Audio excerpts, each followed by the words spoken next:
आचार्य भगवान कुंद कुंद देव ग्रंथराज समय सार जी के निर्जराधिकार के माध्यम से जीव के ज्ञान शक्ति और वैराग्य शक्ति का वर्णन कर रहे थे।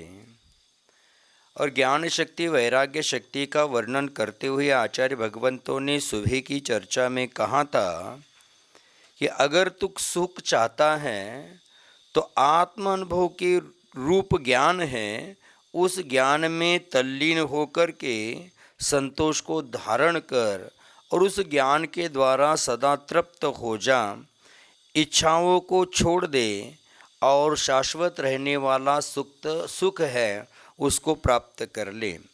अंत में चर्चा करते हुए कहा था कि मति ज्ञान, श्रुति ज्ञान, अवधि ज्ञान, मन पर्याय ज्ञान, केवल ज्ञान, इस प्रकार जिसके भेद किए जा रहे हैं, ऐसा सामान्यतः ज्ञान एक ही है, उस परमात्म स्वरूप है। और उस परमात्म स्वरूप ज्ञान को प्राप्त कर ले, स्वभाव को प्राप्त कर ले, वही आत्मा मुक्ति को प्राप्त करता है। इस प्रकार की चर्चा की थी। अब आगे आचार्य महाराज 8 गाथाओं के माध्यम से चर्चा प्रारंभ करेंगे और पुनः ज्ञान शक्ति और वैराग्य शक्ति का वर्णन करने के बाद जो परमात्मा पद का प्रकाशन करने वाला जो जीव का ज्ञान गुण है, उस ज्ञान गुण का सामान्य से वर्णन आचार्य महाराज आगे करने वाले हैं। उत्थानी का बोल रहे हैं, आचार्य क्या बोलते हैं देखते हैं।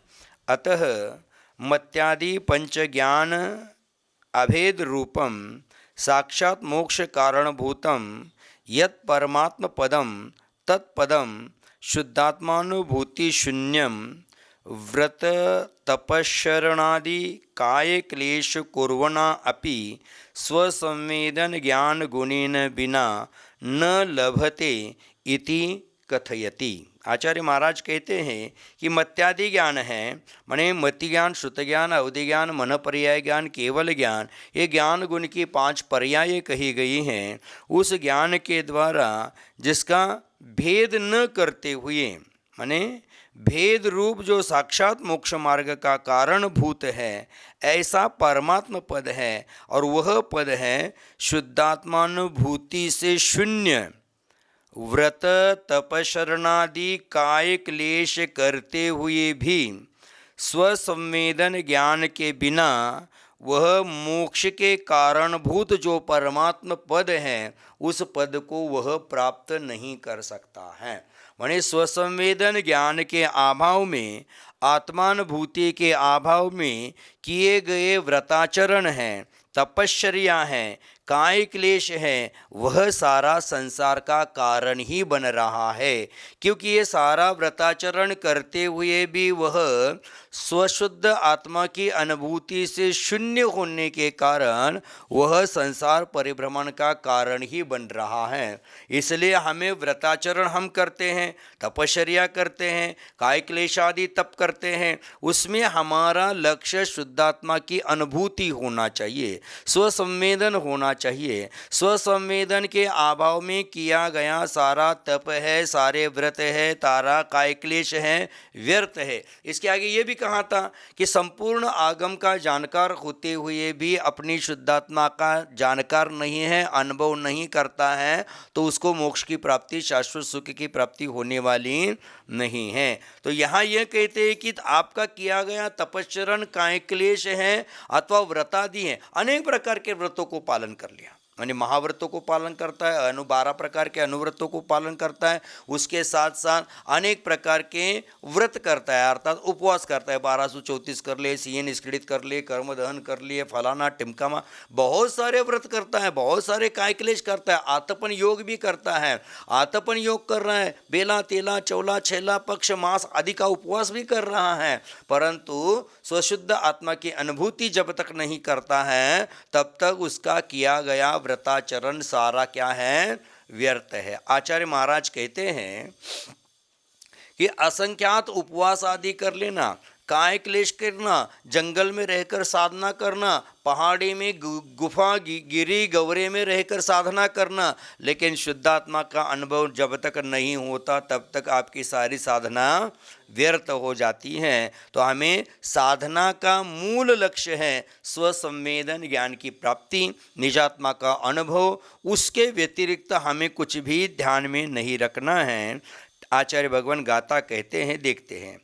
ज्ञान गुणेहिम नान गुणेहिम नान गुणेहिम विहीना विहीना एदम एदम तु तु पदम पदम बहुविह बहुविह न लहन्ति न लहन्ति नान गुणेहिम विहीना एवं तु पदम बहुविह न लहन्ति।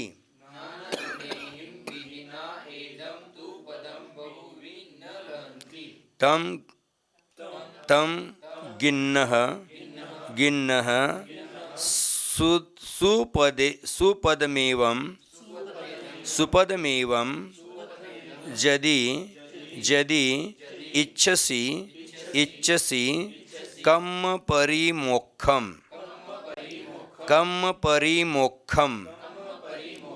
तम गिन्नः सुपदमेदं यदि इच्छसि कम परिमोक्षम।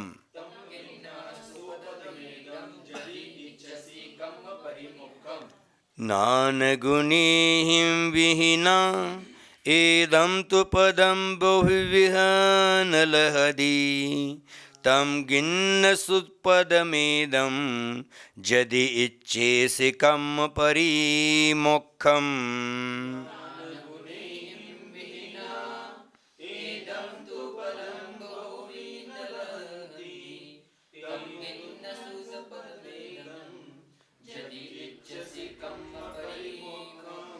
नान गुणेहिं विहीना एदं तु पदं बहुविह न लहति तम गिन्नः सुपदमेदं यदि इच्छसि कम परिमोक्षम।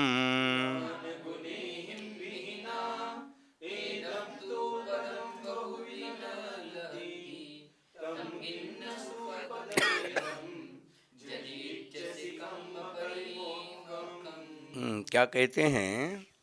यदि इच्छसि कम परिमोक्षम, अगर तू कर्मों से सर्वथा मुक्ति चाहता है, कर्म से रहित होना चाहता है, तो क्या कर? नान गुणेहिम, ज्ञान गुण को ग्रहण कर लेना। और ज्ञान गुणेहिम विहीना माने ज्ञान गुण से रहित। ज्ञान गुण को ग्रहण कर, इसका अर्थ ज्ञान गुण कहीं बाहर नहीं है कि उसको उठाकर लाना है और उसको अपने मुट्ठी में बंद कर लेना है, ऐसा तो नहीं है। ज्ञान गुण तो आत्मा का स्वभाव ही है। दर्शन और ज्ञान आत्मा का स्वभाव है। तो ज्ञान गुणिहिम विहीना, मैं ज्ञान से रहित होकर एदम तो पदम बहुविह न लहति, माने अनेक प्रकार का तू कार्य कर रहा है, अनेक प्रकार का कर्म कर रहा है। यहाँ कर्म का अर्थ लगाएंगे व्रत कर रहा है, तपश्चर्या कर रहा है, अथवा काय क्लेशादि क्रिया कर रहा है। अनेक प्रकार की क्रियाएं साधु अवस्था में 28 मूलगुण के अंतर्गत अनेक प्रकार की क्रियाएं हैं। तप के अंतर्गत अनेक प्रकार की क्रियाएं हैं। वो सारी अनेक प्रकार की क्रियाएं तू कर रहा है, तब तम गिन्नः सुपदमेदम। और क्या है? जो तो अनेक प्रकार के कर्म करता है, अनेक प्रकार की क्रिया करता है, परंतु वह ज्ञान गुण से रहित कर रहा है, तो वह सारी क्रियाएं सुपदमेदम, सुपद की प्राप्ति करके देने वाले नहीं है, माने मोक्ष की प्राप्ति करके देने वाली नहीं है। माने हमें ज्ञान स्वरूप पद को ही प्राप्त करना है। जब तक ज्ञान स्वरूप को प्राप्त नहीं करते, ज्ञान स्वरूप शुद्धात्मा का अनुभव नहीं करते, तब तक बाहिरंग की सारी क्रियाएं जो हम कर्म नाश के लिए कर रहे हैं, मोक्ष की प्राप्ति के लिए कर रहे हैं, वह सारी व्यर्थ हो जाती है। हम क्या कर रहे हैं कि सामान्य श्रावक पूजा करता है और पूजा करते हुए बोलता है कि मोक्ष पद प्राप्त है, फलम निर्वपामिति स्वाहा। ये शुद्धात्मा का लक्ष्य रख के बिना कर रहा है, तो वह आपको मोक्ष की प्राप्ति करके देने वाली नहीं है। हम साधक लोग हैं, 28 मूल गुण का पालन करते हैं, उत्तर गुणों का पालन करते हैं, अनेक प्रकार के 12 प्रकार के तप कहे गए हैं, वह अंतरंग तप भी कर रहे हैं, बहिरंग तप भी कर रहे हैं, अनेक प्रकार के कायक्लेश कर रहे हैं। ये सारा करते हुए भी अपने पास ज्ञान स्वरूप आत्मा की रुचि नहीं है, ज्ञान स्वरूप आत्मा का अनुभव नहीं कर रहे हैं, ज्ञान स्वरूप आत्मा में स्थिति रूप चारित्र नहीं कर रहे हैं, तो हमारी ये सारी क्रियाएं व्यर्थ होने वाली है। इसलिए साधक को हमेशा लक्ष्य रखना चाहिए कि हमने घर छोड़ा है, ये मूलगुणों का आदि पालन कर रहे, उसका लक्ष्य क्या है।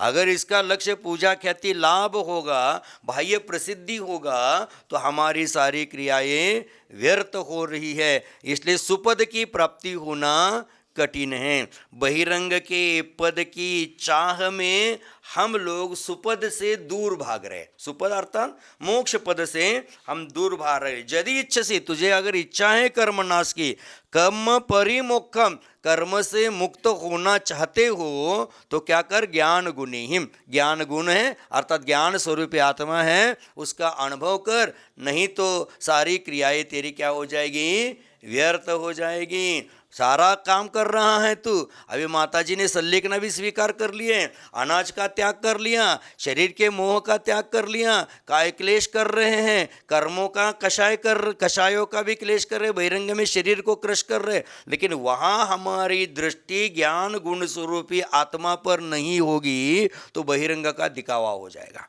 इसलिए हमें हमेशा ज्ञान स्वरूपी आत्मा का ध्यान रखना है, ज्ञान स्वरूपी आत्मा में रुचि रखना है, उसमें श्रद्धा रखना है, उसी की भावना करना है। हाँ ठीक, अब प्रतिचित्ति नहीं होगी, अनुभूति नहीं होगी, लेकिन हमारा लक्ष्य तो वही होना चाहिए। और उस लक्ष्य को लेकर हमने अल्प सी साधना कर दी तो भी वह कर्म निर्जरा का कारण बन सकती है। इसलिए हमें मुख्य लक्ष्य दृष्टि के सामने रखते हुए साधना करनी चाहिए। टीकाकार कहते हैं, अंतरंग 6 प्रकार के तप जो साधक करेगा उसकी दृष्टि अंतरंग की तरफ होगी तभी करेगा क्या? नहीं, अंतरंग तप है, अंतरंग तप है वो, ठीक है। बहिरंग तप है, वो बहिरंग तप अंतरंग तप की पुष्टि के लिए हो रहे हैं, अंतरंग तप की वृद्धि के लिए हो रहे हैं। लेकिन क्या होता है, कभी कभी मंद कषाय हो गए, माने अंतरंग में कषायों को हमने मंद कर दिया। अब कषायों को मंद कर दिया तो वहाँ दृष्टि हमारी अपने ज्ञान स्वरूप आत्मा की पर होगी, इसका कोई गारंटी नहीं है, क्योंकि हमसे कोई बड़ा है, हमें उस पर कषाय आ रहे हैं, लेकिन हमने क्या कर दिया है, उसको हम बोल नहीं सकते, इसलिए हमने उस कषाय को दबा दिया है, उसको तप की श्रेणी में नहीं लेंगे। हाँ, मैंने बोला अभी कि बहिरंग अंतरंग तप कर रहा है, फिर भी ज्ञान दृष्टि नहीं है तो वह कर्म से मुक्त नहीं होगा। लेकिन अंतरंग तप आप बोलते हैं, उसी प्रकार अंतरंग तप जहाँ आएगा, ये अंतरंग तप भी कौन सा है, विनय वयावृत्ति स्वाध्याय आदि, ये सब आदि भी कर रहा है, तो वहाँ दृष्टि आत्मा की ओर होनी चाहिए। अगर आत्मा की ओर दृष्टि नहीं हो तो उसका लाभ नहीं है। हम स्वाध्याय कर रहे हैं, स्वाध्याय क्यों कर रहे हैं, दुनिया को ज्ञान थोपने के लिए कर रहे हैं। क्या फायदा उस स्वाध्याय का? जब हम स्वाध्याय करते हैं वहाँ वह स्वाध्याय दूसरों को बताने के लिए नहीं, स्वयं के आत्मगुणों के विकास के लिए होगा, तब वह स्वाध्याय है। तब वह स्वाध्याय कहलाएगा, नहीं तो दूसरों को समझाने के लिए स्वाध्याय कर रहा है। शब्दों का भंडार बहुत है, पीछे कहाँ है, सब आगम धरोवी, अनेक प्रकार के शास्त्रों को जानते हुए भी अगर तेरी दृष्टि ज्ञान स्वरूप आत्मा पर नहीं है तो तू क्या काम का है, कुछ काम का नहीं है। मिथ्या दृष्टि द्रव्यलिंगी साधु है, उसके पास कितना ज्ञान है, लेकिन वह ज्ञान अपने ज्ञान स्वरूप को प्राप्त करने के लिए उनका कहाँ है, बहिरंग के दिखावे के लिए, इसलिए वह काम नहीं आने वाला है। माने यहाँ आचार्य महाराज जी का कहने का लक्ष्य है, आप जो भी क्रिया करना उसके पीछे ज्ञान गुण की प्राप्ति का लक्ष्य होना चाहिए, निज शुद्ध आत्म अनुभूति का लक्ष्य होना चाहिए। उस लक्ष्य से भटक कर तू जो भी क्रिया करेगा वह संसार के कारण ही बनेगी, संसार वृद्धि ही करने वाले हैं। ये मत समझना कि हम साधु बन गए हैं और हम साधु बन गए तो हम कर्मों की निर्जरा कर रहे। कौन कहता है? शुद्धोपयोग में लीन नहीं हुआ है तो कर्मों की निर्जरा कैसे करेगा? वह शुभोपयोग रूप क्रिया कर रहा है, पुण्यबंध की क्रिया कर रहा है, शुभ रूप क्रिया कर रहा है, वह भी बंध के कारण है, और बंध है हमेशा संसार परिभ्रमण का कारण बनता है। चाहे पुण्य बंध हो चाहे पाप बंध हो, संसार परिभ्रमण का ही कारण है। हमें कर्म से मुक्त होना है, कर्म की निर्जरा करना है, निर्जरा अधिकार चल रहा है। तो निर्जरा अधिकार में क्या कहेंगे, बहिरंग क्रिया तो आप कर ही रहे हो, लेकिन बहिरंग क्रियाओं के साथ साथ उस प्रकार के परिणाम बनाओ। ज्ञान स्वरूपी आत्मा का अनुभव करो। अगर ज्ञान स्वरूपी आत्मा का अनुभव नहीं तो सारा खेल व्यर्थ का खेल है। टीका कहते हैं, नान गुणिहिम विहीना एदम तु पदम बहुविह न लहदी। निर्विकार परमात्म तत्व उपलब्धि लक्षण ज्ञान गुणेन विहीना रहिता पुरुषः बहवः अपि शुद्धात्म उपादेय सम्मिति रहितम दुर्धर काय क्लेशादि तपशरणं कुर्वणः अपि मत्यादि पंचज्ञान अभेद रूपम साक्षात मोक्ष कारणम स्वसंवेद्यम शुद्धात्म सम्मिति लक्षणम इदम पदम न लभते। क्या कहा कि निर्विकार परमात्म तत्व उपलब्धि लक्षण है जिसका ऐसे ज्ञान गुण से रहित पुरुषः बवह अपि, माने ऐसा पुरुष अनेक प्रकार के शुद्ध आत्म उपादेय सम्मिति रहित, यानी शुद्धात्मा की उपलब्धि से रहित होकर दुर्धर काय क्लेशादि तपश्चर्यन कुर्वनः, अनेक प्रकार के कठिन से कठिन तपश्चर्या करता हुआ भी मत्यादि पंच ज्ञान अभेद रूपम, माने मति ज्ञानादि जो कहे गए हैं उस मति ज्ञानादि ज्ञान है उसमें भेद नहीं हो सके, ऐसा मोक्ष का कारण है। माने भेद ज्ञान है, यहाँ क्या कहा है, अभेद है। वह भिन्न भेद भिन्न भिन्न रूप से जान रहा है। मति ज्ञान, श्रुति ज्ञान, अवधि ज्ञान, मन पर्याय ज्ञान, केवल ज्ञान भिन्न रूप से जान रहा है। वह भिन्न रूप से न जानते हुए वो सारा ज्ञान गुण है मेरे आत्मा में ही है, ऐसा जब तक नहीं जानता है वह मोक्ष का कारण है। मोक्ष का कारण मति ज्ञान, श्रुति ज्ञान, अवधि ज्ञान, मन पर्याय ज्ञान ये मोक्ष के परोक्ष कारण हो सकते हैं, ये परोक्ष कारण हो सकते हैं, लेकिन मोक्ष का प्रत्यक्ष कारण क्या है, ज्ञान गुण ही है जो अपने आत्मा में है, वो केवल ज्ञान। सुबह चर्चा हो गई थी कि मति ज्ञान, श्रुति ज्ञान, अवधि ज्ञान, मन पर्याय ज्ञान, केवल ज्ञान ये क्या है, ज्ञान गुण की पर्याय ही है। और मात्र जो ज्ञान है वह हमारा स्वभाव है, उस स्वभाव को मुझे प्राप्त करना है। सुबह चर्चा कर ली थी स्वभाव गुण क्या होते हैं और विभाव गुण क्या है। स्वभाव पर्याय क्या है, विभाव पर्याय क्या है। विभाव पर्याय जो नर नारकादि हैं वह विभाव पर्याय है, और सिद्धावस्था रूप पर्याय है वह स्वभाव पर्याय है। केवल ज्ञान है वह स्वभाव गुण है, और मति ज्ञान, श्रुति ज्ञान, अवधि ज्ञान, मन पर्याय ज्ञान, केवल ज्ञान ये क्या है, विभाव पर्याय हैं। तो आचार्य कहते जब तक मत्यादि पंच प्रकार के ज्ञानों में से जिसमें भेद नहीं हो सके ऐसा जो ज्ञान गुण है, उस ज्ञान गुण है वह साक्षात मोक्ष का कारण है, और वह शुद्धात्मा की सम्मिति लक्षण है जिसका ऐसे अपने आप के द्वारा अनुभव करने योग्य जो पद है वह अनुभव नहीं करेगा, तब तक तुझे मोक्ष की प्राप्ति अथवा शाश्वत सुख की प्राप्ति होने वाली नहीं है। दुर्धर काय क्लेशादि पंच तपशरणम कुर्वणः अपि, ये सब महत्वपूर्ण है। दुर्धर कठिन से कठिन काय क्लेशादि तपशरण कर रहा है, विधि लेकर चल रहा है। विधि लेना ही एक तप है क्या? साधुओं को, आचार्यों के मूल गुण में 12 प्रकार के तप कहे हैं, साधुओं को उत्तर गुण में कहे। वो कर सकता है, नहीं कर सकता है। अगर करता भी है और हम कहेंगे कि आचार्यों को मूल गुण में तप कहा है, साधुओं को उत्तर गुण में तप कहा है, और श्रावकों को आवश्यक में तप कहा है।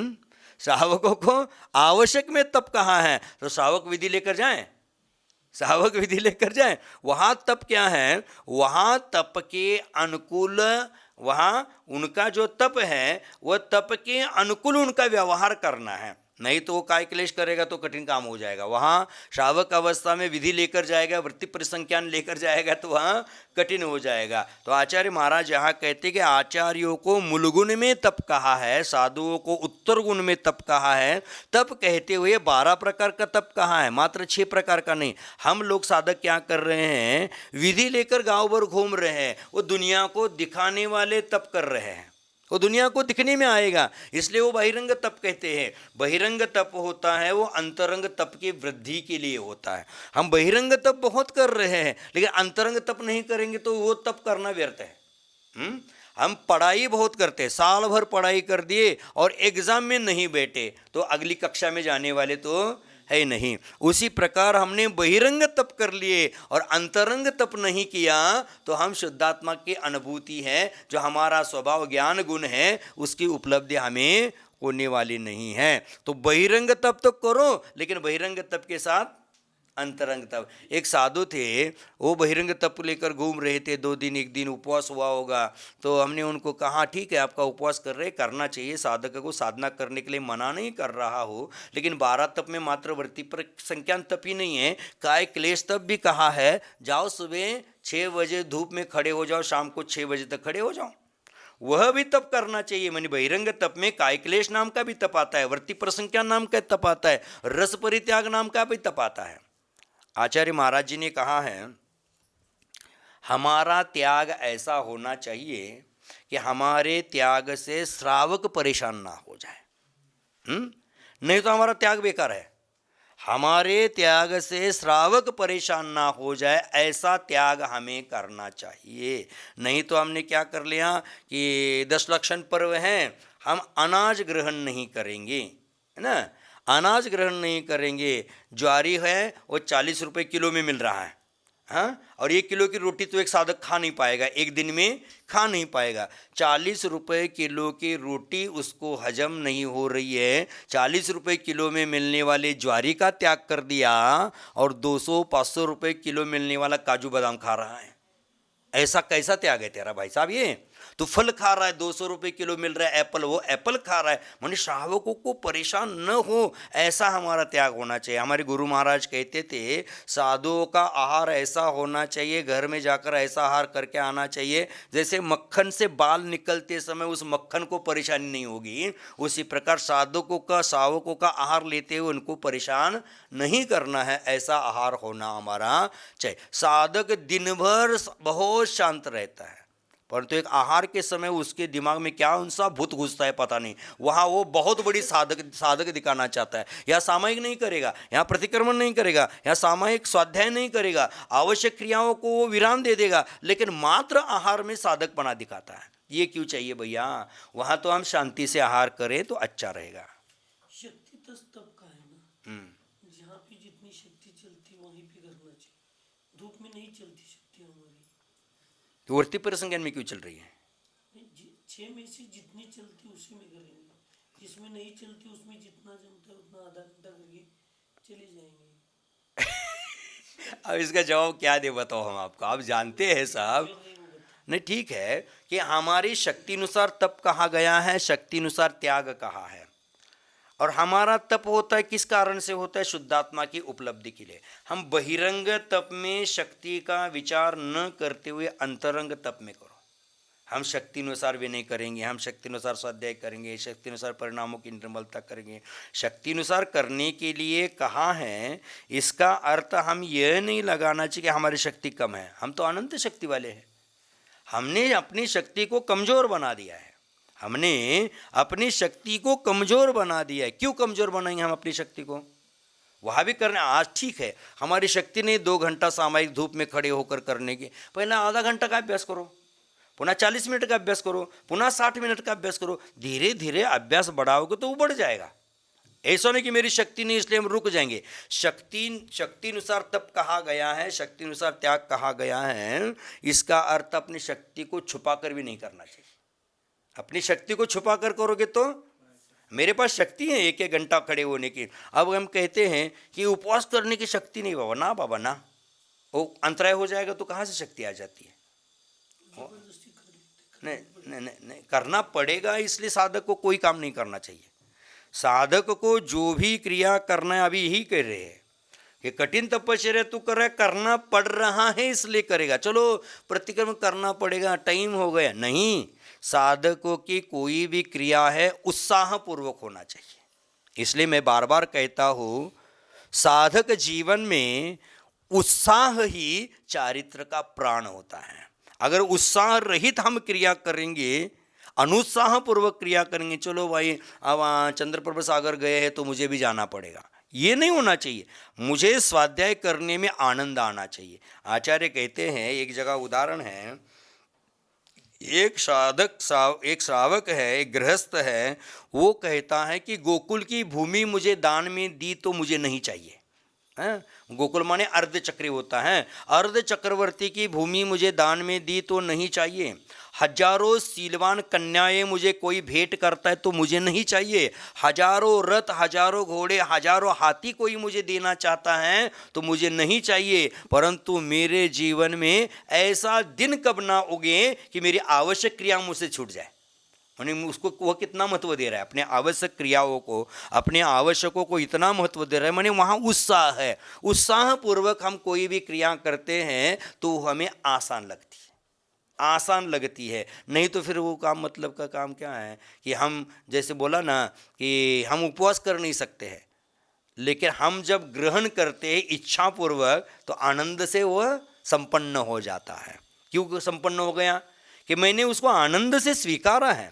आनंद से कोई भी चीज़ स्वीकारते हैं, उत्साहपूर्वक कोई भी चीज़ स्वीकारते हैं तो अच्छी हो जाती है। जब हम आहार भी ग्रहण करते हैं तो प्रसन्नता से आहार करेंगे तो वह सूखी रोटी भी अमृत का काम करेगी, और वहाँ विकल्प करके हम आहार ग्रहण करेंगे तो अमृत भी जहर का काम करेगा। मैंने हमें आहार ग्रहण करते समय कोई विकल्प नहीं, शांत परिणामों से। गुरुजी हमारे कहते थे, एक श्रावक का पात्र है, एक अपना हाथ रूपी पात्र है, तीसरा पेट रूपी पात्र है।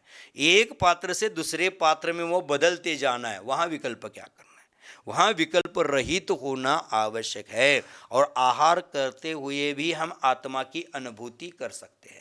इसलिए साधक को आहार करते हुए भी कर्मों की निर्जरा कहा है। इसमें निर्जरा अधिकार में शुरू में कहकर आया आचार्य महाराज कि साधक सामान्य गृहस्थ है, वो कठिन तप कर रहा है, फिर भी वह कर्म निर्जरा का कारण बने ना बने कोई गारंटी नहीं। लेकिन एक साधक पंचेंद्रिय विषयों का भोग भोगते हुए भी उसकी दृष्टि शुद्धात्मा की ओर होने के कारण वह वहाँ भी कर्मों की निर्जरा करता है, असंख्यात गुनी कर्मों की निर्जरा करता है। खा तो रहा है, लेकिन खाते साथे विचार कर रहे, खाना मेरा स्वभाव नहीं है, मैं अरस स्वरूपी हूँ, अगंध स्वरूपी हूँ, मैं अशब्द स्वरूपी हूँ, मैं लिंग के द्वारा पहचानने योग्य नहीं हूँ, मेरा कोई निश्चित संस्थान नहीं है। वो खाते खाते विचार कर रहा है तो कर्मों की निर्जरा का भर श्रावक नहीं कर सकता, वो शुद्धात्मा का अनुभव नहीं करेगा ना। मात्र विचार नहीं है, दृष्टि कहाँ है? ज्ञान स्वरूप आत्मा की ओर दृष्टि है। जैसे कहा है कि मैंने एक ही कहा, मिथ्या दृष्टि जीव है, धर्म क्रिया करता है, वो उसके अनुसार कर रहा है।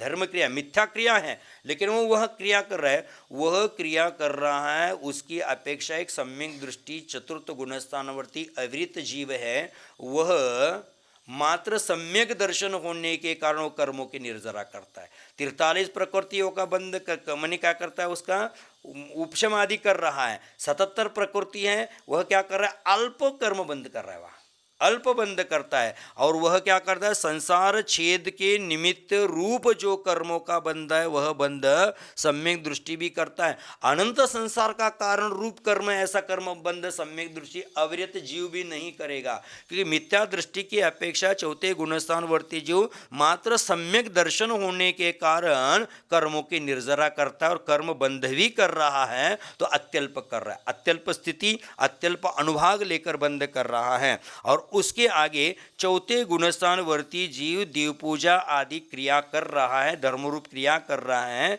उससे ज़्यादा पंचम गुणस्थान वर्ती सम्यक दृष्टि जीव आहार आदि ग्रहण करते हुए भी कर्मों की निर्जरा कर रहा है, उससे अधिक कर रहा है। पंचम गुणस्थान वर्ती जीव सामायिक करके जो कर्मों की निर्जरा नहीं करता, वह छठे गुणस्थान वर्ती साधु आहार आदि क्रियाएं करते हुए भी कर्मों का बंध कर रहा है। साधु चल रहा है, इस गांव से उस गांव विहार कर रहा है, विहार करते हुए भी कर्मों का निर्जरा है। सामान्य लोग घूम रहे हैं, वह कर्म का बंध है।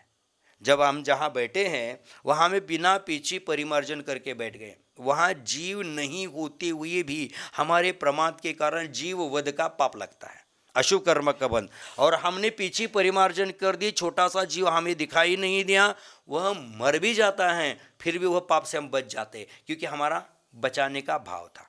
ड्राइवर, डाकू और डॉक्टर 3D है। ड्राइवर, डाकू और डॉक्टर। एक डॉक्टर ऑपरेशन करते हुए उसके हाथ से पेशेंट क्या हो जाता है, निकल जाता है। एक ड्राइवर है वो एक्सीडेंट करता है और वो पेशेंट निकल जाता है, और डाकू के द्वारा एक निकल जाता है। तो इसमें सबके द्वारा जीव का घात तो हुआ है, लेकिन ज़्यादा सज़ा किसको होगी? डाकू को ज़्यादा होगी, क्योंकि उसकी प्रवृत्ति उस प्रकार की थी। ड्राइवर को क्या होगी? थोड़ी कम होगी लेकिन कम होगी। क्यों? क्योंकि वह ड्राइविंग चलाने का उसके पास लाइसेंस है, लेकिन उसके प्रमाद के कारण हो गया। चोर ने जानबूझकर मारा है, ड्राइवर ने अपने प्रमाद के कारण मारा है, और डॉक्टर ने मारा है, उसको सजा ही नहीं होती है कि बचाने का भाव था। उसी प्रकार हमें एकाध जीव को बचाने की भावना है, गलती से हिंसा भी हो जाती है तो हम पाप कर्म से बच जाते हैं। अब हमें ये ध्यान में रखना चाहिए, हिंसा अहिंसा आई कहाँ से? जीव तो मरने वाला है नहीं, जीव तो मरने वाला नहीं है, वो तो शाश्वत है, वो अमर है, तो हम कौन मारने वाले हैं उसको? तो हिंसा आई कहाँ से? हिंसा की व्याख्या क्या है? आचार्य महाराज जी ने हिंसा की व्याख्या तत्वार सूत्रकार में क्या करते हैं? प्रमत्त व्यपरोपणम प्राण हिंसा, माने प्रमाद के निमित्त दूसरे जीवों के प्राणों का घात करना। प्राण कौन से हैं? द्रव्य प्राण है, 10 प्रकार के प्राण हैं। उस 10 प्राणों के घात को यहाँ हिंसा कही गई है। हिंसा प्रमत्त योग से, नहीं तो जीव तो अजर अमर है, मरने वाला तो है नहीं। उसको कोई कल ही कहा था, उसको छेदा जाए, उसको भेदा जाए, उसको जलाया जाए, इस स्थान से उस स्थान लेकर ले जाया जाए, फिर भी वह मरने वाला, ये तो शाश्वत सिद्धांत है। लेकिन व्यवहार से द्रव्य प्राणों की हिंसा करना हिंसा कहा गया है। तो हमें द्रव्य प्राणों को बचाना चाहिए, जीवों के द्रव्य प्राणों को बचाने का हमारा पुरुषार्थ होना चाहिए। इसलिए आपने पूछा था कि हमारी शक्ति नहीं है, बाकी कामों में शक्ति हमारी जागृत हो जाती है, बाकी कामों में शक्ति जागृत हो जाती है। जैसे किसी को कहा कि 1 घंटा खड़े होकर सामायिक कर लेना, और बोलता है महाराज मेरी शक्ति नहीं, मैं 1 घंटा कहाँ से खड़ा रह जाऊँगा, और यहाँ से बॉम्बे जाना है, कोई ज़रूरी काम है, और ट्रेन में बहुत भीड़ है, एक पैर का खड़ा होकर 5-6 घंटा जाता है, वहाँ शक्ति कहाँ से आ जाती है? हमारी शक्ति को जागृत करना पड़ेगा। यहाँ कोई ये कहता है कि आज उपवास कर लेना, तो मेरी शक्ति नहीं है, और दुकान में बहुत ग्राहक है, उस दिन भर पानी पीने के लिए भी समय नहीं मिल रहा है। हम बोल रहे हैं हमारे पास शक्ति है, वो मजबूरी से सहन कर रहा है, उसको हम सम्यक रीति से भी सहन कर सकते हैं ना। मजबूरी से दिन भर भूखा रहा है, और मजबूती से रहो, सम्यक रीति से रहो। सम्यक रीति से नहीं रहेगा तो लाभ क्या है? मजबूरी से एक पैर पर खड़ा होकर 5 घंटा 4 घंटा जा रहा है, और यहाँ 1 घंटा का क्लेश करने में हम बोलते हैं कि मेरी शक्ति नहीं है।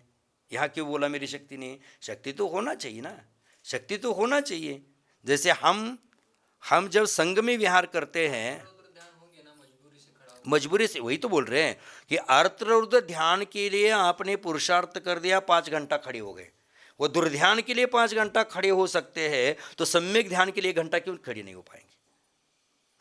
हमारे पास शक्ति है ना, वह हमने उस शक्ति का उपयोग बाह्य क्रियाओं के लिए किया, वही शक्ति का उपयोग अपने कर्मनाश के लिए करो। वही तो आचार्य महाराज कह रहे हैं यहाँ कि शक्ति है हमारे पास, परंतु उस शक्ति की दृष्टि सही नहीं है, तो हम कर्म निर्जरा के निमित्त नहीं बनेंगे, कर्म बंध ही होने वाला है। इसलिए कहा शुद्धात्म संविति लक्षणम इदम पदम न लभते। शुद्धात्म संविति लक्षण है जिसका ऐसा पद नहीं प्राप्त कर पाएंगे। तम गिन्न सुपद मेदम यदि इच्छसी कम परिमोक्कम। हे भव्य तत्पदम ग्रहण यदि इच्छसी कर्म परिमोक्षम इति। अगर तुझे कर्म से परिमुक्ति रूप जो मोक्ष है, उस मोक्ष पद की इच्छा करता है, तो तुझे क्या करना पड़ेगा? शुद्धात्म संविति लक्षण है जिसका ऐसे शुद्धात्मा का अनुभव तुझे करना पड़ेगा। तुझे किसकी इच्छा किसकी है? अभी हम दीक्षा लिए, हमारी इच्छा क्या है? मोक्ष की इच्छा है ना। तो मोक्ष की इच्छा है तो शुद्धात्मा की अनुभूति करो, स्वसंविति करो, स्व की प्रतिचित्ति करो, स्व की भावना करो, स्व की श्रद्धा करो। हम स्व की श्रद्धा छोड़कर बहिरंग में श्रद्धा। हाँ, आचार्य जी, मेरा एक प्रश्न है। हम तो जैन लोग हैं, हम तो द्रव्य हिंसा करते नहीं है, तो भाव हिंसा करते हैं, तो क्या आगे आगे क्लियर करो ना। नहीं, यानी भाव हिंसा का भी पाप उतना ही है ना? द्रव्य हिंसा से अधिक पाप भाव हिंसा में है। द्रव्य हिंसा से अधिक पाप भाव हिंसा में। जैसे यहाँ उड़द पड़ा है और मैंने खटमल बोलकर उसको उंगली घुमा दी, था क्या? उड़द था, लेकिन मुझे खटमल मारने का पाप लगेगा क्योंकि मेरी भावना थी खटमल है वहाँ। माने द्रव्य हिंसा से अधिक पाप भाव हिंसा में है। और जैन श्रावक है, जैन लोग है, वो द्रव्य हिंसा करते नहीं है, ऐसा कहाँ है? लेकिन ज्यादा तो होता नहीं है ना? नहीं, बहुत करते हैं, बहुत करते हैं। जैसे देख लो कि कहाँ हिंसा के 4 प्रकार कहे गए हैं। कौन कौन से हैं? संकल्प हिंसा, आरंभ हिंसा, उद्योग हिंसा, विरोधी हिंसा। 4 प्रकार की हिंसा है। उसमें श्रावक है वह संकल्प हिंसा का त्यागी होता है। उसके द्वारा आरंभ हिंसा हो रही है, विरोधी हिंसा हो रही है, उद्योग हिंसा हो रही है। और साधु है वो चारों प्रकार की हिंसा का त्याग होता है। तो आप कहते हैं कि हम द्रव्य हिंसा नहीं कर रहे हैं। एक छोटा सा उदाहरण, पानी की एक बूंद में कितने जीव हैं? वो विज्ञान की खोज है, हाँ? असंख्यात है। हम जैन दर्शन कहते हैं असंख्यात है। हाँ, हम प्रतिमाधारी है और प्रतिमाधारी होकर भी हम लेटरिन जाते तो एक बार झटका देते हैं फ्लैश, 15 लीटर पानी जाता है। तो 15 लीटर पानी में कितने जीव है? द्रव्य हिंसा हुई कि नहीं हुई? हैं? होगी ना। तो आरंभ हम चूल्हा जलाते हैं, झाड़ू बुहारी करते हैं, कूटना आदि काम करते हैं, हिंसा हो रही कि नहीं हो रही? हैं? पंच सुना है, हिंसा हो रही कि नहीं हो रही? नहीं, आप बोले क्या द्रव्य हिंसा जैन लोग करते नहीं? नहीं, ज़्यादा नहीं, ज़्यादा जैन लोग ही कर रहे हैं, ज़्यादा जैन लोग ही कर रहे हैं। जैसे देखो, आषाढ़ मास में एक उंगली प्रमाण जमीन खोदने से अनंत जीवों की हिंसा करने का पाप लगता है। कितनी जीवों का पाप है? क्योंकि आषाढ़ मास में पृथ्वी को गर्भिणी कहा गया है। इसलिए पूर्वी के किसान लोग थे कि आषाढ़ महीने के पहले सब खेती का काम करते थे और बीजा वगैरह डालकर यात्रा के निकल जाते थे। इसलिए हिंदू धर्म में आषाढ़ी वारी आते ना, तो ये आषाढ़ी एकादशी के लिए लोग, बहुत किसान लोग यात्रा में जाते थे, क्योंकि अभी खेत का काम मुझे नहीं करना है, मुझे हिंसा का काम करना नहीं। माने आषाढ़ मास में एक उंगली प्रमाण जमीन खोदने से अनंत जीवों की हिंसा का पाप लगता है। कर रहे कि नहीं जैन लोग? जैन लोग बहुत सारी हिंसा करते नहीं है, ऐसा नहीं करना है हमें। हाँ, बस आपने ये नहीं शब्द यूज़ किया था। ठीक, डिटेल में जानना है तो श्रावक लोग संकल्प हिंसा का त्यागी होता है। हाँ, अब संकल्प हिंसा आप करते कि नहीं करते हैं? देखो, उदाहरण देता, आपके लिए नहीं, जनरल उदाहरण देता हूँ मैं, कि जैसे मच्छर बहुत है, ऑल आउट मशीन लगा दिया, संकल्प पूर्वक ही हिंसा है। वह की हिंसा का आरंभ हिंसा में नहीं है, वह विरोधी हिंसा में नहीं है, वह उद्योगी हिंसा में नहीं है, वह संकल्प हिंसा में ही आ जाएगा। मैं ऐसा ही सामान्य श्रावक कर रहा है कि नहीं कर रहा? हमारा संकल्प पूर्वक, जैसे किसान लोग हैं जमीन में दवाई छिटका रहे हैं, ये संकल्प पूर्वक है कि बिना संकल्प के है? मैंने हमारे द्वारा बहुत सारी हिंसा होती है, व्रतियों के द्वारा भी हो रही है। जैसे अभी हमने कहा कि आषाढ़ मास में एक उंगली प्रमाण जमीन खोदने से इतना दोष हो जाता है, इतने जीवों की हिंसा होती है, और आषाढ़ मास में हम चौमासा का पंडाल बनवाने की अनुमति करते, तो हमें कितना दोष लगेगा? अनुमति तो है हमारी। हैं? श्रावकों को जो करना है कर ले, वो हिंसा कर ही रहा है, पर हिंसा के दोष से निवृत्त होने के लिए षडावश्यक रूप क्रिया करना चाहिए, वो कर नहीं पा रहे हैं। माने हिंसा तो हो ही रही है। आचार्य भगवान कहते, मैं जो हाथ घुमा रहा हूँ उसमें भी हिंसा है, मैं ये पलक झपका रहा हूँ उसमें भी हिंसा है। अगर ये नहीं चाहिए तो पत्थर बनकर बैठ जाओ, ये बहुत कठिन काम है। लेकिन ये इस हिंसा की पातक से बचने के लिए, जैसे साधु प्रतिक्रमण करता है, प्रतिक्रमण क्यों कर रहा है? मात्र पढ़ रहा है। पढ़ने से क्या मतलब है? हमें याद आना चाहिए, जिस समय बोलते हैं एन द्यावा, बेन द्यावा, तेन द्यावा, चौरन द्यावा, पंचन द्यावा, लेने दवा, पेले दवा, संगाड़ दवा, उदादे दवा, परिचन देवा, ये जब बोलते तो एकेंद्र के जीवों की सुबह से मेरे द्वारा कहाँ हिंसा हो गई, याद आना चाहिए। 2 इंद्रिय जीवों की हिंसा कहाँ होगी? 3 इंद्रिय जीवों की हिंसा, और वह हिंसा मेरे द्वारा दोबारा ना हो जाए इसलिए तत्सम इच्छा में दुक्कड़म।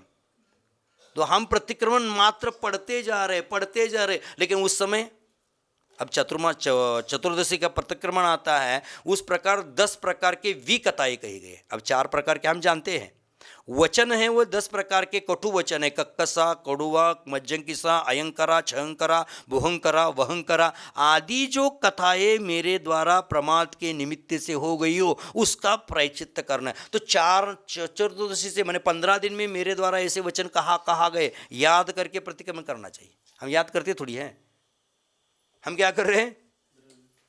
प्रतिक्रमण पाठ कर रहे हैं। भाव प्रतिक्रमण करना चाहिए, भाव प्रतिक्रमण करना चाहिए। आज हमारे संघ की व्यवस्था होती है, हम सामुदायिक बैठकर प्रतिक्रमण करते हैं, लेकिन प्रतिक्रमण स्वयं करना चाहिए। जैसे हम क्या करते हैं, प्रतिक्रमण बोलते हैं तो प्रतिक्रमण पाठ करते समय जो मैं बोल रहा हूँ अथवा ये महाराज श्री बोल रहे हैं, ये जब बोल रहे हैं तो उस लाइन पर मेरा ध्यान ही नहीं होता है, मेरा ध्यान इधर उधर है, तो उस लाइन का प्रतिक्रमण तेरा कब हो जाता है? तो प्रतिक्रमण स्वयं, मैंने ये माता जी की दीक्षाएँ हो गई थी, याद होगा उनको, याद है कि नहीं पता नहीं है, श्रुतमती माता जी आदि 5 माताजियों को एक साथ दीक्षा हुई थी। उस समय उनके भक्ति का किताब था, जिनवाणी था, उसमें मैंने एक शब्द लिख कर दिया था, प्रतिक्रमण आत्म प्रक्षालन का साबुन है, उसको मौन पूर्वक करना चाहिए। अब उनको याद है कि नहीं पता नहीं मुझे, लेकिन पहला जैसे गुरु दीक्षा देने के बाद गुरु से कुछ चाहते हैं हम कि गुरु जिंदगी भर याद रखने के लिए कोई मंत्र दे देना, तो उस समय हमने इनको लिख कर दिया था सभी माताजियों को कि प्रतिक्रमण आत्म प्रक्षालन का साबुन है, उसको मौन पूर्वक करना चाहिए। हम द्रव्य प्रतिक्रमण करते, भाव प्रतिक्रमण जहाँ जो दोष हुए उस दोषों को याद करके हमने सत्य महाव्रत है, अहिंसा महाव्रत है, अचौर्य महाव्रत है, ब्रह्मचर्य महाव्रत है, अपरिग्रह महाव्रत है, इसमें अथवा समितियाँ हैं, उसमें कहाँ मेरे द्वारा दोष हो गए, उस दोषों को जान करके कहाँ दोष हो गए, वो दोष मेरे द्वारा पुनः नहीं होंगे, ऐसा संकल्प करके प्रतिक्रमण करना चाहिए। हम कैसा कर रहे हैं प्रतिक्रमण? अगर ये द्रव्य प्रतिक्रमण भाव प्रतिक्रमण की चर्चा को अगर सुनना है तो नियमसार ग्रंथ को पढ़ने से पता चलेगा। निश्चय प्रतिक्रमण क्या है, व्यवहार प्रतिक्रमण क्या है, निश्चय स्तुति क्या है, व्यवहार स्तुति क्या है, षडावश्य क्रिया है। साधुओं के 28 मूलगुण में निश्चय व्यवहार का वर्णन वहाँ बहुत अच्छी तरह से किया है, वह हमें पढ़ना चाहिए। हम मात्र बहिरंग की क्रिया को याद रखते, कब तक बहिरंग क्रिया करते रहेंगे? अब तो हमें निश्चय क्रिया की ओर बढ़ना चाहिए, और जब तक हम निश्चय क्रिया की ओर बढ़ते नहीं तब तक बहिरंग की क्रिया अपनी सारी व्यर्थ है। बहिरंग का मुनिलिंग भी व्यर्थ है। जैसे दुकान है, दुकान में बोर्ड लगा है, कुछ भी दुकान है, कपड़े का दुकान वगैरह है, यहाँ फलाना टिकामा कपड़ा मिलता है, ऐसा बोर्ड लगा है, और दुकान में कपड़ा ही नहीं है, व्यापार कितने का होगा? व्यापार कुछ नहीं होगा। और कपड़ा बहुत है, दुकान में माल बहुत है, लेकिन बोर्ड कोई नहीं है। ये क्या है? ये बोर्ड है, ये मुनि दीक्षा, ये बोर्ड है। ये बोर्ड हमने लगवाया, लेकिन अंतरंग में माल कुछ नहीं है, माने परिणाम उस प्रकार की नहीं है, सुसंविति नहीं है, स्वयं का ज्ञान नहीं है, सम्यक रीति से चारित्र का पालन नहीं है, तो हमारा बोर्ड बाहर का क्या काम करेगा? ये कोई मतलब नहीं है। और बिना माल बहुत है, माने प्रत्येक आत्मा ज्ञान गुण से संपन्न है, अनंत गुण से संपन्न है, लेकिन ये बोर्ड नहीं लगवाया तो भी व्यापार नहीं होने वाला है। मानी मुनि दीक्षा रूपी बोर्ड भी लगवाना आवश्यक है, मुनि दीक्षा ग्रहण करना भी आवश्यक है, लेकिन मुनि दीक्षा ग्रहण करने के बाद उस प्रकार के परिणाम बनाना भी आवश्यक है। हम बोलते कि हम 6वें गुणस्थान में, 6ठे गुणस्थान में, 7वें गुणस्थान में झूले की तरह झूल रहे। अरे पगले, अंतर मुहूर्त के बाद एक बार आत्मानुभव करना चाहिए, नहीं तो 11 गुणस्थान नीचे आ जाता है। अंतर मुहूर्त के बाद एक बार साधुओं को 7वें गुणस्थान में पहुंचना ही चाहिए। भले रात्रि में हम नींद ले रहे हैं, लेकिन नींद कितनी होती है? हम क्या बोलते हैं कि कल मैं 10 बजे सोया था, सुबह 6 बजे ही उठा। 10 बजे सोया था, 6 बजे ही उठा, इतनी नींद होती है क्या हमारी? अंतर मुहूर्त में नींद हमारी टूट ही जाती है। हम प्रमाद के कारण उठते नहीं है, बात अलग है, लेकिन हर अंतर मुहूर्त में नींद हमारी टूटेगी ही टूटेगी, नहीं तो साधक 7वें गुणस्थान में पहुंचेगा कैसे? और 7वें गुणस्थान में पहुंचेगा नहीं तो व्रती हैं, महाव्रती हैं, वो 5वें गुणस्थान में आएगा। 5वें गुणस्थान में रह नहीं पाएगा क्योंकि व्रती हैं, 4थे गुणस्थान में आ जाएगा। 4थे गुणस्थान में रहेगा नहीं क्योंकि वह व्रतों को धारण किया हुआ है, वो मिथ्यात्व गुणस्थान में जाएगा। इसलिए हर अंतर मुहूर्त में एक समय के लिए क्यों ना हो, लेकिन हमें अनुभूति करने का पुरुषार्थ करना है। होगा नहीं होगा ये अब केवली गम्य विषय है। हम जानते कि नहीं जानते पता नहीं। अभी सुबह ही अपना दीदी आपका नाम निकाला था, समय सागर जी बोले थे कि मैं सम्यक दृष्टि हूँ कि नहीं पता नहीं। मुझे इतने साल की साधना करने वाले साधक बोलते हैं मैं सम्यक दृष्टि हूँ कि नहीं पता नहीं। हम कौन से खेत की मूली हैं? हम तो मामूली हैं। कौन से खेत की मूली तो बहुत दूर की बात है, हम तो मामूली हैं। मैंने सम्यक दर्शन इतनी सस्ती चीज़ नहीं है। मैंने कहा कि वह सम्यक दर्शन ऐसी चीज़ है, अनादिकाल से बांधे हुए कर्मों के पहाड़ को तोड़कर चकनाचूर करने में समर्थ वो हथियार है, और वो आसानी से हमारे हाथ में लगने वाला है। जैसे महाभारत रामायण आदि हमने देखे कि रावण है और भी योद्धा है, कौन अनेक प्रकार की विद्या प्राप्त करने के लिए कठिन से कठिन तपश्चर्या करते, तब उनको विद्या प्राप्त हो जाती है। हमें सम्यक दर्शन ऐसे आसानी से थोड़ी प्राप्त होने वाला है। हमें अब स्वयं को सवाल पूछना है, सब साधकों को, हम सम्यक दृष्टि है क्या? इसका जवाब स्वयं खोज पाएगा, दूसरा कोई बता नहीं पाएगा। बहिरंग क्रियाओं से कोई सम्यक दर्शन का सर्टिफिकेट नहीं दे सकता है। हमें स्वयं को सवाल पूछना चाहिए, सम्यक दृष्टि क्या होता है? संसार शरीर भोग से निर्विन्ना, कल ही शब्द आकर गया है। संसार विषय भोगों से वह निवृत्त हो जाता है। हम निवृत्त हुए हैं क्या? हो गए तो कितने अंशों में हो गए, कितने परसेंटेज निवृत्त हो गए? ये स्वयं को सवाल करना है, दूसरों को सवाल करने से कुछ फायदा नहीं है। स्वयं को सवाल करना है। तो आचार्य भगवंतों ने यहाँ कहा था कि द्रव्य हिंसा जैन करता नहीं, ऐसा बात नहीं है। उसके द्वारा भी हो रही है, लेकिन उसके प्रक्षालन के लिए उसको क्या करना पड़ेगा?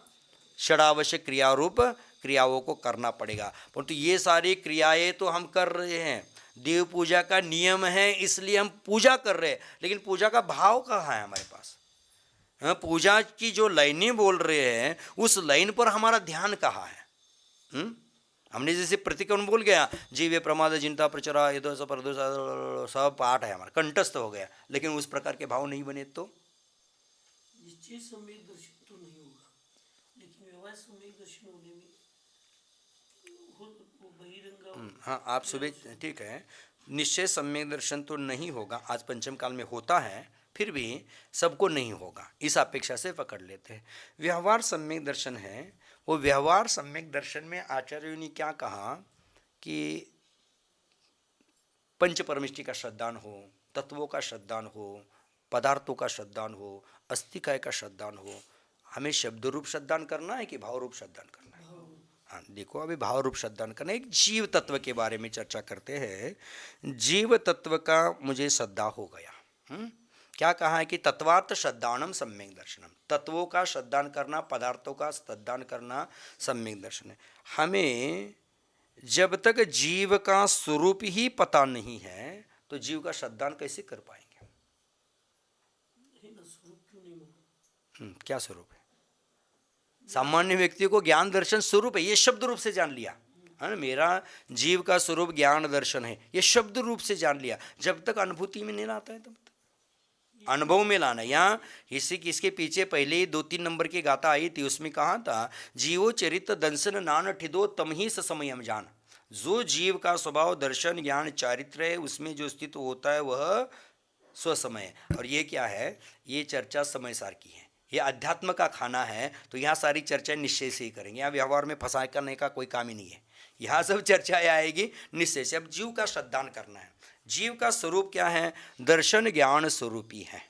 हाँ, अब हम कहते हैं कि मैंने जान लिया कि जीव का दर्शन ज्ञान स्वरूप है, शब्द रूप से मैंने जान लिया, द्रव्य श्रुति के ज्ञान के द्वारा जान लिया। परंतु जब सामने वाला कोई हमें कषाय उत्पन्न करने के निमित्त ऐसे कार्यों को करता है, उस समय मुझे ये याद आना चाहिए कि मेरा स्वभाव दर्शन ज्ञान स्वरूप है, मुझे देखना है और जानना है, मुझे प्रतिक्रिया नहीं देना है। वहाँ से व्यवहार सम्यक दर्शन आएगा। अब देव का श्रद्धान है, शास्त्र का श्रद्धान है, गुरुओं का श्रद्धान है, वह सम्यक दर्शन है। अब देव का श्रद्धान कैसे मानेंगे? मात्र हम मंदिर जी में आकर मस्तक झुकाते इसलिए देव के श्रद्धानी हो गए क्या हम? देव का श्रद्धान करते देव ने जो कहा है उसका श्रद्धान चाहिए। देव ने जो कहा है वह हमारे आचरण में लाना चाहिए। अब देव ने रात्रि भोजन त्याग कहा है, देव ने ही पानी छान कर पीने के लिए कहा है, देव ने आलू प्याज का त्याग कहा है, हाँ, और श्रद्धा कैसा होता है, सम्यक दृष्टि जो होता है, व्यवहार सम्यक दर्शन की भी चर्चा करते हैं। तो व्यवहार सम्यक दृष्टि कैसे होता है, 25 दोषों से रहित होता है। उसमें से उसका एक अंग है निशंकित अंग। निशंकित अंग के बारे में ही चर्चा करते, बाकी 8 अंग बाद में देख लेंगे, जब हमें केवल ज्ञान होगा तो देख लेंगे। और इस व्यवहार सम्यक दर्शन में निशंकित अंग कहाँ है, निशंकित अंग का व्याख्यान करते हुए क्या कहा है, ईदमेव दृश्यमेव तत्वम नान्यन्य चान्यता इत्यकंपाय संभवत सन्मार्गे संशया रुचि।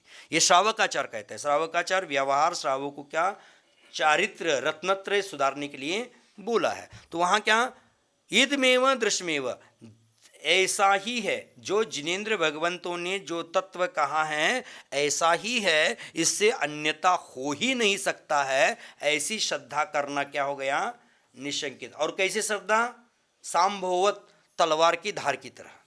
तलवार के टुकड़े सैकड़ों कर दिए जाए लेकिन उसके धार के टुकड़े धार नष्ट नहीं होती, ऐसी श्रद्धा हमारे है क्या, बताओ।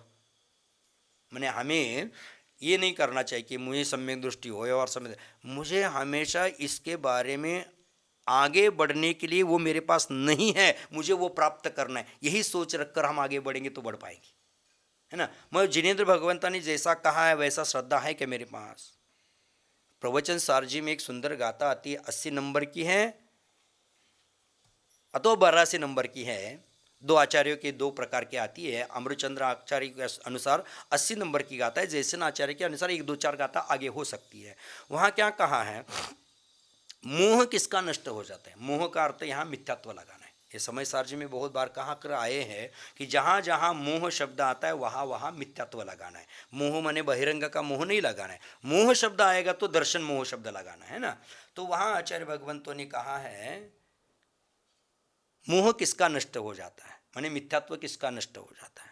तो कहते गाता, जो जानदि अर्हंतम दौवत्त गुणत्त पज्जयत्ते हिम, सो जानदि अप्पानम मोह खलो जादि तत्सलयम। क्या कहते हैं, जो जानदि अर्हंतम, जो अर्हंतों को जानता है। अब हमें ये सोचना है हमने अर्हंतों को जाना है क्या। कैसे जानता है, जो जानदि अर्हंतम दौवत्त गुणत्त पज्जयत्ते हिम, द्रव्य रूप से जानता है। अर्हंत का द्रव्य क्या है, एक शुद्ध ज्ञान दर्शन स्वरूपी आत्म तत्व है। अर्हंतों का द्रव्य जानने से फायदा नहीं, अर्हंतों को जानने से मुझे क्या फायदा है। तो अर्हंतों का जैसा द्रव्य है शुद्ध चिदानंद एक स्वरूपी उनका जीव द्रव्य है, वैसा ही मेरा है। उनमें मेरे क्या फर्क है। भगवान के पास हम क्यों आ रहे हैं, कि हमारे आत्म तत्व की उपलब्धि हो जाए, उनको देखकर हमें भी अपना भान हो जाए। भगवान कुछ ज़्यादा कुछ नहीं, दर्पण की तरह है, उनमें हमारा प्रतिबिंब देखने के लिए आना है। जो जान दे अर्हंतम, अर्हत को द्रव्य रूप से जान रहा है, गुण रूप से जानो। अब भगवान के गुण अनंत है, मेरे गुण अनंत है, लेकिन उन्होंने प्रकट किए, मेरे अप्रकट है। ये तुलनात्मक करना है। अर्हंत के वो द्रव्य रूप से जान लिया, गुण रूप से जान लिया, अब पर्याय रूप से जानो। उनकी पर्याय अंतिम पर्याय है, मेरी पर्याय अजून कितनी बची हैं। हाँ, द्रव्य रूप से गुण रूप से पर्याय रूप से जो अर्हंतों को जानता है, सो जानदि अप्पानम, वही आत्मा को जानता है।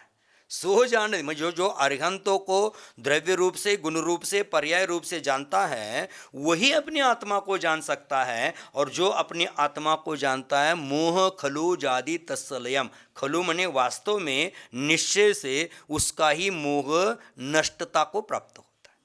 ये गाथा कितनी गजब की गाथा है। आचार्य अमृतचंद्र स्वामी, आचार्य भगवान कुंद स्वामी जी की एक एक गाथा रत्न की कीमती की है। ये बहुत महत्वपूर्ण गाथा है। मैं तो कहता हूँ ये समय सार की गाथा है। वह जिस प्रकार समेत शिखर जी का हम दर्शन करते हैं, एक एक टोकों की वंदना करने से करोड़ों करोड़ों जीव वहाँ से मोक्ष गए हैं, उनकी वंदना करने का पुण्य मिलता है। वहाँ तो 24-25 टोक ही है, लेकिन समय सार की एक एक गाथा समेत शिखर जी के एक एक टोक की वंदना करने का पुण्य देने वाली है। मात्र उसको समझने की आवश्यकता है। ये रत्नों से भी बहुमूल्य हैं, रत्नों से भी कीमती हैं, उसको समझना आवश्यक। तो व्यवहार सम्यक दर्शन में भी हमारी गड़बड़ी है। हम सोच रहे कि मात्र हम अन्य देवी देवताओं का दर्शन नहीं करते इसलिए हम सम्यक दृष्टि है, ऐसा नहीं होता है। वह अर्हंतों का दर्शन करते हुए भी उनके स्वरूप को जानकर दर्शन करो। हाँ, उनके गुणों को जानकर दर्शन करो, उनके पर्यायों को जानकर दर्शन करो, और मेरी और उनकी तुलना करो। ऐसे भगवान के बगल में हम खड़े हो जाते, किस लिए खड़े हो जाते हैं? मैं उदाहरण देता हूँ बार बार। किसी एक व्यक्ति ने कार खरीद ली, लाखों रुपए की कार खरीद ली, लेकिन ड्राइविंग करना नहीं जानता है। तो ड्राइविंग करना नहीं जानता तो क्या करता है, ड्राइवर रखता है और मुझे सीखना है। ड्राइवर के बगल में बैठता है, वो कैसे स्टीयरिंग घुमाता है, क्लच कैसे दबाता है, एक्सीलरेटर कैसे दबाता है, गियर कैसे डालता है, सब बैठकर देख लेता है और ये अब जान जाता है ऐसी गाड़ी चलाई जाती है। अब गाड़ी वो धीरे धीरे गेट के बाहर निकालता है, रोड पर लाता है और फर्राटेदार गाड़ी को चलाता है। अब गाड़ी वो चलाना सीख गया, अब ड्राइवर को रखेगा?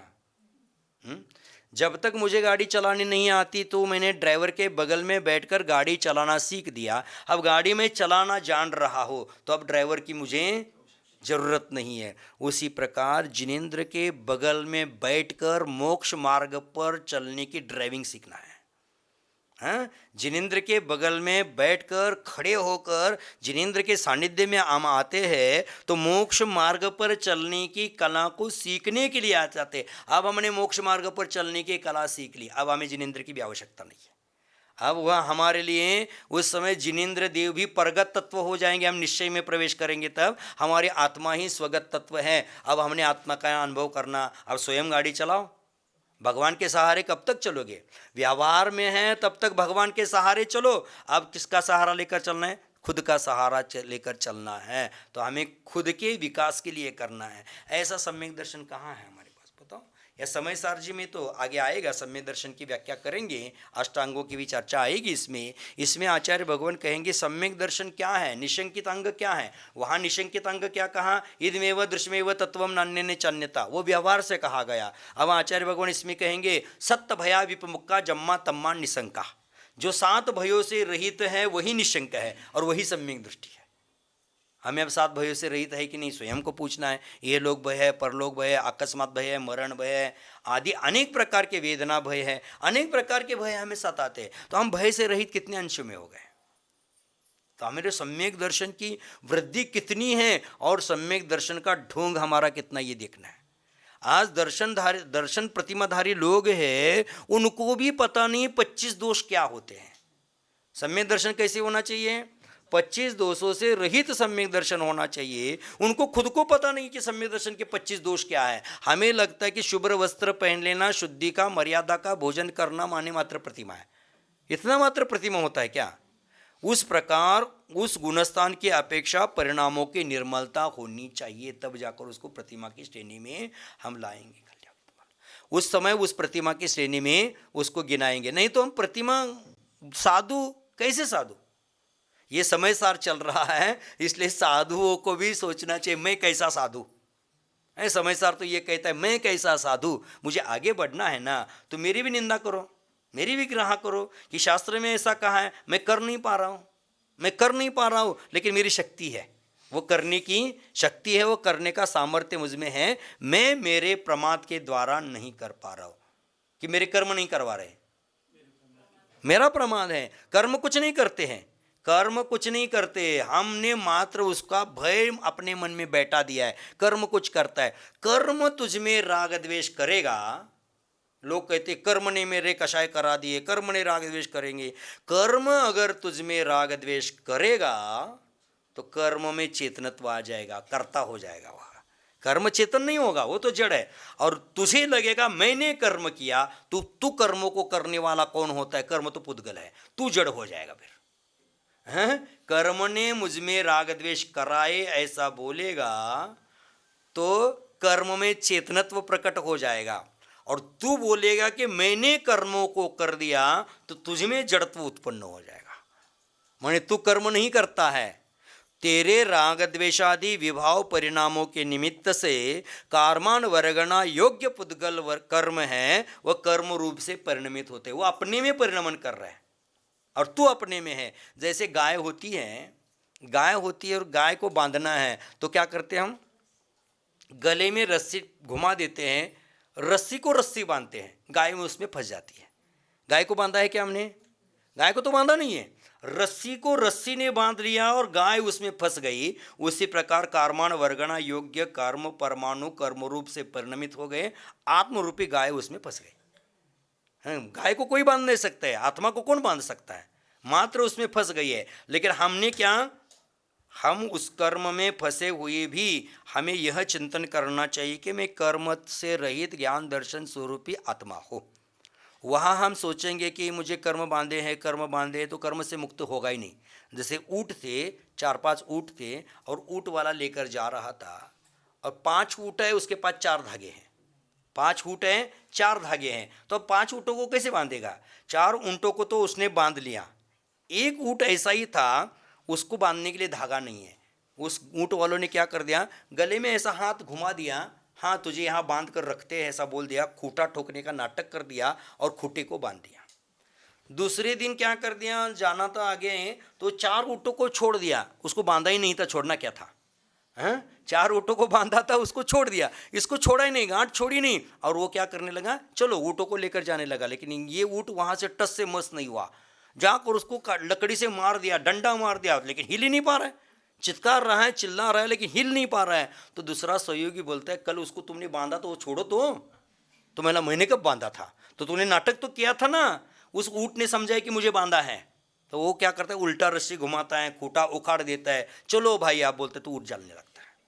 तो उसी प्रकार हमने यह सोच कर रखा है कि कर्म ने मुझे बांधा है, लेकिन मुझे कर्म ने बांधा नहीं है। मेरी धारणा ऐसी बनी है, मैं ऐसी धारणा बना रहा हूं कि कर्म ने मुझे बांधा है। कर्म कौन होता है मुझे बांधने वाला? कर्म कौन होता है मुझे बंधन में डालने वाला? कर्म से अनंत गुना शक्ति मुझ में है, तो कर्म मुझे कहाँ बांध सकता है? वो बांध नहीं सकता है। तो हमें यह ध्यान में रखना चाहिए, हमारी धारणा, हमारी सोच ही हमें आगे बढ़ाती है और सोच ही पीछे लेकर आती है। मैं हमेशा कहता हूँ, पैरों की मोच और गंदी सोच इंसान को आगे बढ़ने नहीं देती है। टूटी कलम और दूसरों से जलन अपनी जिंदगी का लेख लिखने नहीं देती है। तो हमें दूसरे से जलन क्या करना है, दूसरे के बारे में गंदी सोच क्या करना है, हमें अपने बारे में सोचना है। भाई साहब, मुझे मेरे ज्ञान दर्शन स्वरूपी आत्मा को जानना है, पहचानना है, उसकी प्रतिचित्ति करनी है, उसका अनुभव करना है, तभी जाकर मैं सम्यक दृष्टि कहलाया जाऊंगा। इस अपेक्षा से समयसार महाराज जी ने कहा कि मैं सम्यक दृष्टि हूँ कि नहीं पता नहीं। कि सम्यक दर्शन इतनी सस्ती चीज़ है ही नहीं। और हम आहार में बोलते हैं कि सम्यक्त्व को धारण कर दिया, मिथ्यात्व को छोड़ दिया। छोड़ने से छूटता नहीं, धारण करने से धारण करता नहीं है। अपने आत्मा का स्वभाव ही है, वह धारण करने से धारण होने वाला नहीं, अपनी आत्मा का वह स्वभाव ही है। उस स्वभाव की प्रतिचित्ति करना है, अनुभूति करना है। माने व्यवहार सम्यक दर्शन का भी हमारे पास आता पता है कि नहीं? ये जब हम सोचेंगे, हम ये कहेंगे कि हाँ मेरा सम्यक दर्शन है ही, ऐसा सोचेंगे तो हम आगे बढ़ने से रुक जाएंगे। मेरे पास नहीं है, मुझे उसको प्राप्त करना है, तो हमारा क्या हो जाएगा, पुरुषार्थ जागृत हो जाएगा। इसलिए हम भगवान के सामने भी आकर बोलते हैं, पापेष्टेन दुरात्मना जड़ दिया माया विना लोभिना। ये जनता भगवान के चरणों में आ रही है, कैसे आ रही है? न स्नेहा चरणम प्रयांति पादद्वयं ते प्रचाह हेतु तत्र विचित्र संसार घोरार्णवः। इस संसार में अनेक प्रकार के चित्र विचित्र हेतु लेकर भगवान तेरे चरणों में आए हैं। आपके चरणों में स्नेह है इसलिए नहीं आए हैं। क्यों आए हैं? अनेक प्रकार के स्नेह लेकर आए हैं, अनेक प्रकार के चित्र विचित्र संकल्प विकल्प लेकर आए। लेकिन मैं आपके चरणों में आया हूँ आपके गुणों की प्राप्ति करने के लिए। आपके गुणों की प्राप्ति हो जाए, मैंने भगवान के पास अनंत गुण हैं, उसमें से 10-20 उठाकर आपके जेब में डाल देगा क्या? वह आपके जेब में नहीं डालने वाला। हमें अपने गुणों का विकास करना है, उनके गुणों को देकर हमें अपने गुणों का विकास करना है। भगवान को यही प्रार्थना हमेशा करते रहना चाहिए, हे भगवान मेरे सम्यक दर्शन को निर्मल बनाने में आप मेरे सहायक बने। वो मेरा सम्यक दर्शन निर्मल नहीं करने वाले हैं, वो मेरा अगर सम्यक दर्शन निर्मल करते तो वो कर्ता हो जाएंगे, पर द्रव्य का कर्ता भगवान हो जाएंगे, तो उस दूसरे दिन से हम वंदना छोड़ देंगे। क्योंकि भगवान वितरागी है। भगवान के सामने जाकर हम मांगते हैं, गिड़गिड़ाते, भगवान ये कर लेना, भगवान वो करना। भगवान के सामने सांसारिक वस्तुओं को मांगना अर्थात वितरागियों में सरागता को देखना है, वितरागियों को सरागी बनाना है। और हम कितने पापी हो जाएंगे फिर, वितरागी देव को मांग मांग कर सरागी बना रहे हैं। हम मांगते कि नहीं मांगते? भगवान को मांग रहे तो हमारा सम्यक दर्शन कहाँ रहेगा? माने ये समय सार की भाषा है। आचार्य क्या है, मुनि सुधासागर जी कहते हैं, समय सार शेर का खाना है, इसको गधा पचा नहीं पाएगा। हाँ, ये शेर का खाना है। इतना आसान नहीं है समय सार को पचाना। समय सार के शब्द हैं बहुत गहराई में पहुंचाने वाले हैं, हमारे आत्म स्वरूप का अनुभव कराने वाले हैं, अपने निज स्वरूप की प्रतिष्ठिति कराने वाले हैं। तो इसकी भाषा को समझना बहुत कठिन है। तो इसलिए आचार्य भगवंतों ने यहाँ कहा कि स्वसंविति लक्षण रूपी पद हैं जो साक्षात मोक्ष का कारण है, यह तुझे प्राप्त करना है तो बहिरंग की सारी क्रियाएं हैं जो इच्छापूर्वक तू ग्रहण कर रहा है उसको छोड़ दे।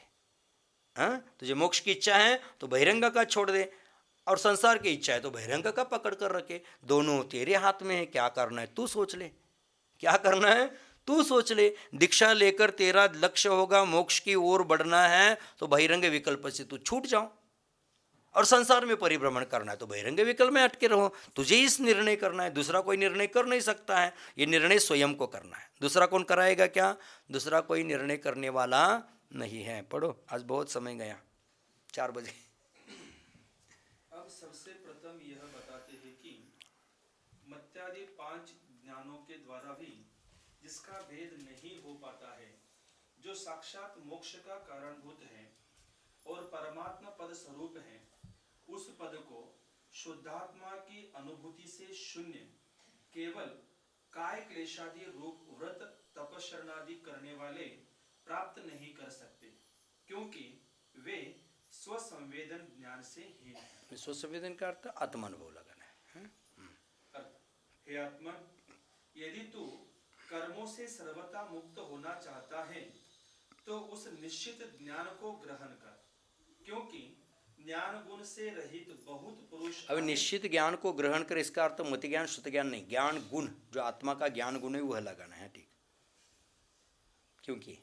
क्योंकि ज्ञान गुण से रहित बहुत पुरुष अनेक प्रकार के कर्म करते हुए भी इस ज्ञान स्वरूप पद को नहीं प्राप्त होते हैं। ठीक है, सभी प्रकार के विकार से वर्जित जो परमात्मा तत्व उसकी उपलब्धि होना ही है, लक्षण जिसका ऐसे ज्ञान गुण से रहित बहुत से पुरुष शुद्धात्मा ही उपादेय है, इस स्वसंवेदक ज्ञान से रहित ऐसे घोर काय क्लेश आदि तपस्रण को करते हुए भी मत्यादि 5 प्रकार के ज्ञानों से भी जिसमें भेद नहीं हो सके, ऐसे साक्षात मोक्ष के कारणभूत तथा शुद्धात्मा की संविति का अर्थ भी अनुभूति होता है। स्वसंवेदन कहो, संविति कहो, प्रतिष्ठिति कहो, श्रद्धा कहो, भावना कहो, अनुभूति कहो, ये सारे एक अर्थवाची शब्द है। 7 शब्द आते एक अर्थवाची। लक्षण जिसका ऐसे अपने आप के द्वारा ही अनुभव करने योग्य पद को नहीं पा सकते हैं। इसलिए हे भव्य, यदि तू कर्मों से मुक्त होना चाहता है तो उस उत्तम पद को स्वीकार कर। विशेषण ज्ञानम ज्ञाने प्रतिष्ठितम। अमृतचंद्र आचार्य के इस वचनानुसार जब छद्मस्थ आत्मा का ज्ञान को ही विषय करने वाला हो जाता है, उस समय उसमें अपने आप के सिवाय और किसी का भान भी नहीं रहता, तब उसको ज्ञान गुण या ज्ञान भाव कहते हैं। स्वरूपाचरण, स्वसंवेदन, आत्मानुभव, शुद्धोपयोग और शुद्ध नहीं आदि सब इसी के नाम हैं। इस ज्ञान गुण को प्राप्त किए बिना आज तक किसी को न तो मोक्ष प्राप्त हुआ और न हो सकता है। यह बाह्य तपस्रण आदि तो उसके साधन मात्र हैं, उसी को प्राप्त करने के लिए किए जाते हैं, क्योंकि बाह्य त्याग तपस्या के बिना वह ज्ञान मात्र अवस्था कभी प्राप्त नहीं हो सकती। जैसे कि खेती के बिना अन्न नहीं हो सकता है, किंतु खेती होकर भी यदि अन्न न खावे तो फिर आवे तो फिर वह घास है, केवल पशु के खाने की वस्तु है। जैसे ही क्या लगन है, खेती ही अन्न को उत्पन्न करती, खेती के बिना अन्न नहीं आएगा, किंतु खेती होकर भी अन्न न आवे तो वह क्या है, घास है, पशु के खाने के समान है।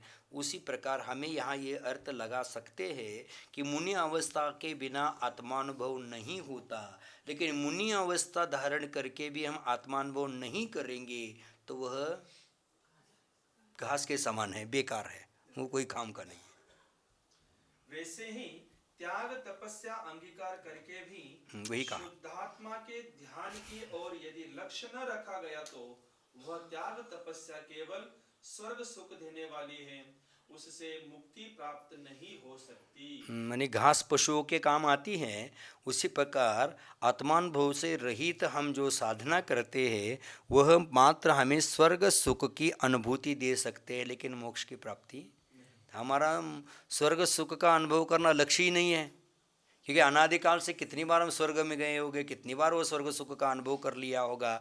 हमारा लक्ष्य क्या है, शुद्धात्मा की अनुभूति करके मोक्ष सुख का लक्ष्य है, शाश्वत सुख का लक्ष्य है। तो ज्ञान स्वरूप आत्मा की अनुभूति करना आवश्यक है।